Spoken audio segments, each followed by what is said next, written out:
नमस्कार, आप देख रहे हैं नेक्स्ट आवाज। मैं हूं आपके साथ आकाश त्रिवेदी। उत्तरकाशी के सिलक्यारा सुरंग में 17 दिन से कैद मजदूरों को निकाल लिया गया है। उत्तराखंड की सबसे लंबी सुरंग में धूप अंधेरे से जब कोई उम्मीद की किरण नजर नहीं आई तो ज्यादा देर तक खुशी का माहौल को रोशनी नहीं रख पाई। 12 नवंबर की सुबह 5:30 बजे से लगातार ऑपरेशन सिलक्यारा को अंजाम तक पहुंचाने की नाकाम कोशिश की गई और मंगलवार को जारी ऑपरेशन शाम को कामयाब हुआ। वहीं आपको बता दें कि 12 नवंबर की सुबह 5:30 बजे सुरंग धसी और अंदर काम कर रहे 40 मजदूर की फंसने की सूचना बाद में ये 41 हो गई और ये खबर सामने आई। सुबह 10 बजे प्रशासन सक्रिय हुआ और रेस्क्यू के लिए प्रारंभिक टीम वहां पर पहुंची। सुबह 11 बजे जेसीबी से मलबा हटाने का काम शुरू हुआ। कुछ ही देर में पाइप में ऑक्सीजन अंदर भेजना शुरू कर दिया गया। वहीं 13 नवंबर की सुबह 10:30 बजे मुख्यमंत्री पुष्कर सिंह धामी गढ़वाल कश्मीर की घटना स्थल पर पहुंचे और जायजा लिया। दोपहर 12 बजे आपदा सचिव घटनास्थल पर पहुंचे और ड्रिलिंग कर पाइप डालकर मजदूरों को बाहर निकालने का प्लान बना लिया। देहरादून से आगन मशीन मंगवाई गई तो शाम 6 बजे तक सिलक्यारा पहुंची और इंस्टॉल करने का काम वहां पर शुरू हो गया। वहीं 14 नवंबर को आगन मशीन चली तो कुछ ही मीटर तक ड्रिल किया। इसके बाद खराब होने के कारण वो बंद हो गई। इस मशीन को काम से हटाने का निर्णय लिया गया। वहीं मशीन हटाने की जानकारी मिलने पर मजदूरों और परिजनों में विरोध और प्रदर्शन किया गया। दिल्ली में नई उच्च क्षमता की मशीन मंगवाने का निर्णय लिया गया। 15 नवंबर को वायुसेना ने विमान में नई आगन मशीन पहुंचाई और कुछ पार्ट्स विमान में ही अटक गए। रात तक ट्रकों में इस मशीन के पार्ट्स सुरंग में पहुंचाए गए और देर रात तक इंस्टॉल करने का काम चला और मशीन ने ड्रिलिंग करना शुरू किया। 16 नवंबर की आपको बता दें सुबह केंद्रीय सड़क परिवहन और राजमार्ग राज्य मंत्री जनरल वीके सिंह और उनके साथ मंत्रालय सचिव घटनास्थल पर पहुंचे। केंद्रीय मंत्री ने अंदर फंसे श्रमिकों से बातचीत की और हौसला बढ़ाया। आगन मशीन से ड्रिलिंग का काम जारी रखा गया और 18 मीटर तक पाइप डाला गया। 17 नवंबर को 4 मीटर पाइप डाल दिया गया और कुल 22 मीटर तक पाइप यहां पर पहुंच गया। दोपहर में मशीन की तकनीकी दिक्कत आने के कारण काम बंद कर दिया गया और बैकअप के रूप में इंदौर से मशीन मंगवाई गई। वहीं 18 नवंबर को 41 लोगों की जान बचाने के लिए एक साथ 5 योजनाओं को काम शुरू करने के लिए फैसला किया गया। सुरंग के सिलक्योरा में छोर भटकाऊ छोर और सुरंग के ऊपर दाएं बाएं से भी ड्रिलिंग की योजना बनी। विशेषज्ञ कंपनी के अधिकारियों को सैन्य अफसरों और प्रशासन शासन के बीच बैठकों का दौरा चला। बहरहाल इंतजार कर रहे श्रमिकों को अंदर फंसे मजदूरों से परिजनों का सब्र टूटा और प्रदर्शन करना शुरू कर दिया। वहीं 19 नवंबर को केंद्रीय सड़क परिवहन और राजमार्ग मंत्री नितिन गडकरी ने सिलक्योरा पहुंचकर घटनास्थल का जायजा लिया। नितिन गडकरी ने मुख्यमंत्री पुष्कर सिंह धामी और सचिव एस संधू समेत विशेषज्ञों और राहत एवं बचाव कार्य करने में लगी टीम के साथ बैठक की। केंद्रीय परिवहन मंत्री की बैठक के बाद राहत एवं बचाव कार्य युद्ध स्तर पर पहुंच शुरू हो गया। नितिन गडकरी ने आगन मशीन से ड्रिलिंग कर मजदूरों तक काम पहुंचाने की योजना का विस्तार जताया। प्रदेश सरकार के अंदर फंसे मजदूरों के परिजनों को सिलक्योरा पहुंचने रहने खाने का खर्च उठाने का ऐलान किया। सुरंग के ऊपर से ड्रिलिंग करने की अस्थायी सड़क काटने का काम शुरू हुआ। वहीं 20 नवंबर को सुरंग के अंदर खाने की आपूर्ति के लिए 6 इंच का पाइप भेजा गया। अंदर फंसे मजदूरों तक पाइप भेजना और भोजन उससे पहुंचाने का काम शुरू हुआ। अंतर्राष्ट्रीय विशेषज्ञ अर्नोल्डो डिक्स पहुंचे और जल्द ही अभियान शुरू करने का भरोसा जताया। बलकोट छोर से सुरंग काटने का काम शुरू किया गया। प्रधानमंत्री सीएम राहत एवं बचाव कार्य का फीडबैक लिया गया। आपको बता दें कि हाई कोर्ट उत्तराखंड ने जनहित याचिका पर सुनवाई करते हुए पूछा कि कब तक मजदूर बाहर निकल जाएंगे।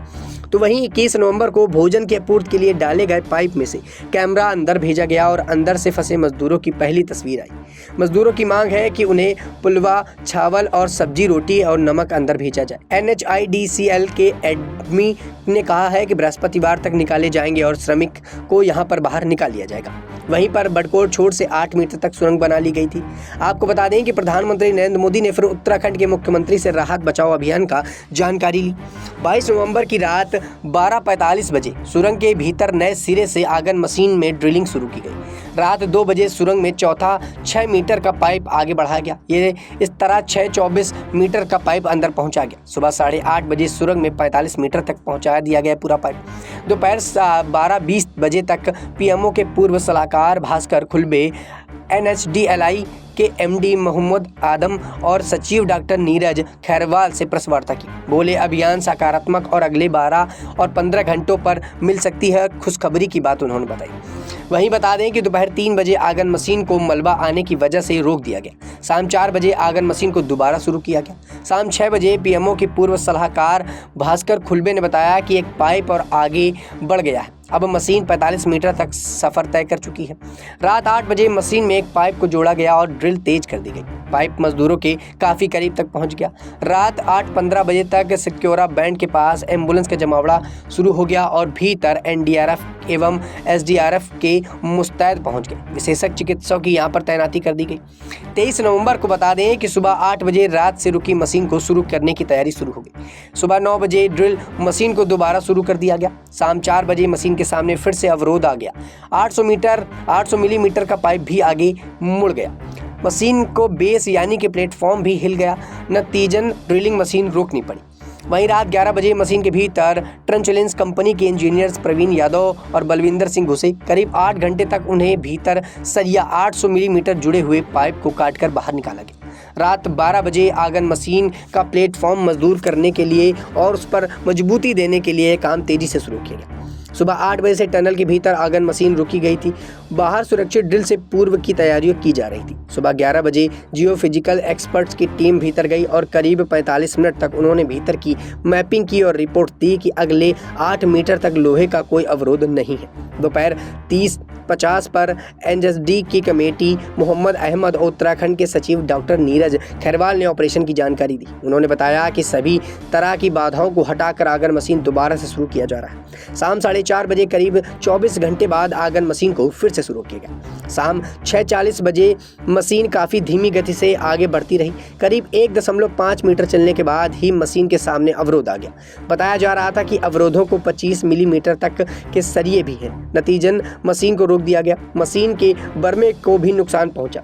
रात 8 बजे मशीन के बर्मे को फिर से बाहर निकाला गया और प्रक्रिया शुरू की गई। समाचार लिखे जाने के भीतर ही अड़चनों की दूर किया गया और काम फिर से जारी किया गया। 25 नवंबर की आपको दर्शकों बता दें कि एक योजना बनाई गई कि आगन मशीन में फंसे हिस्से को काटकर बाहर निकाला जाए।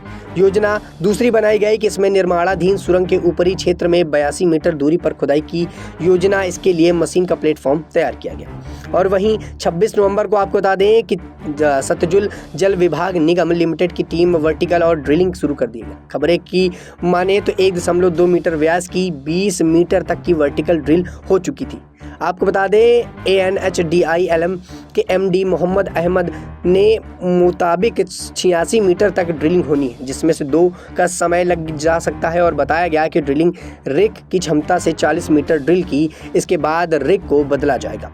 वहीं आपको बता दें कि अब 27 नवंबर को यहां पर THDC सुरंग के भीतर माइक्रो टनल बना दिया गया, जिसका अभी तक केवल 12 मीटर हिस्सा बना था, जबकि सुरंग के ऊपर ONGC की 324 मीटर वर्टिकल ड्रिल करेगा, जिसकी मशीन पहुंचाने के लिए सड़क पूरी नहीं हो पाई। अभी तक 5 में से केवल 1.2 मिलीमीटर की ही सड़क बन पाई थी। वहीं सिलक्योरा के छोर के बराबर यहां पर ड्रिप टनल बनाने का प्लान बनाया गया और इस पर काम शुरू होने वाला है। अगर टनल पर बनती है तो इससे उपेक्षाकृत काम करने पर मजदूरों को बाहर पहुंचाया जा सकता था। इस प्रकार की तैयारी बनाई गई।